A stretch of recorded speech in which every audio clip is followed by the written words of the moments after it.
Аязхан Қалыбеков ауылдық округінде 4 бірдей баланы жалғыз бағып отырған анаға ауылдың жанашыр азаматтары жаңа үйдің кілтін табыс етті. Баспананы тұрғызып қана қоймай, оның ішіне қажетті жабдықтармен де қамтамасыз еткен. Көп түкірсе көл деген осы болар. Толығырақ ауыл тұрғындарының қуанышына ортақтасып қайтқан тілшіміз тарқатсын.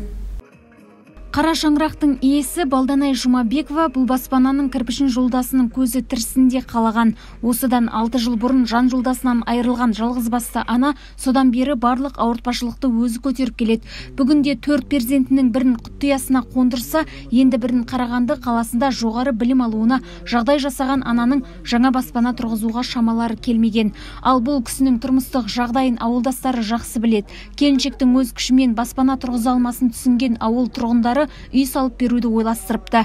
Сөйтіп ауыл ақсақалдарының бастамасымен ескі үйдің жанынан болашақ баспананың іргесін қалаған. Ойлана келіп осы келінге салайық деп 2 жыл алдын өзі ағайындармен бүкіл ағайындар ақылдасып жүрдік. Сол осы биылғы тура келді. Марттың 15-іне бастап 3,5 айдың көлемінде толық аяқтадық.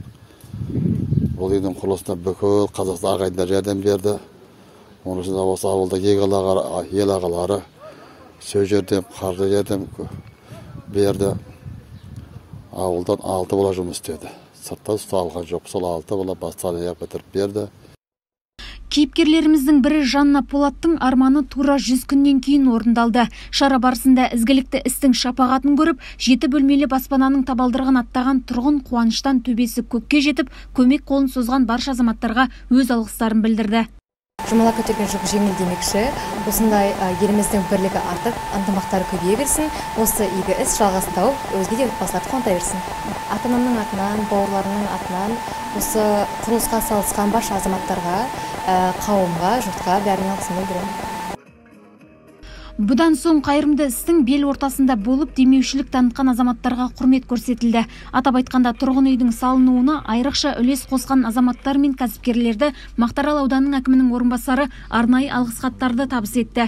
Жаңа үйдің кілтін табыстау рәсіміне халық көп жиналды. Солардың бірі Сегізбай Жаныспаев. Осындай игі істерді дәстүрге айналдырып, алдағы уақытта да бірнеше отбасыны үймен қамтамасыз ету ойда барын айтады.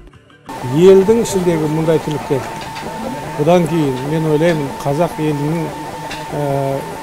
үлкен кәсіпкер, небір жақсы азаматтарымызға үлкен үлгі болады ғой деген ойдамын, деп сондай тілеймін. Мінекей біздің жаңағы осындай дәстүрді ары қарай жалғастырамыз ғой деген ойдамыз.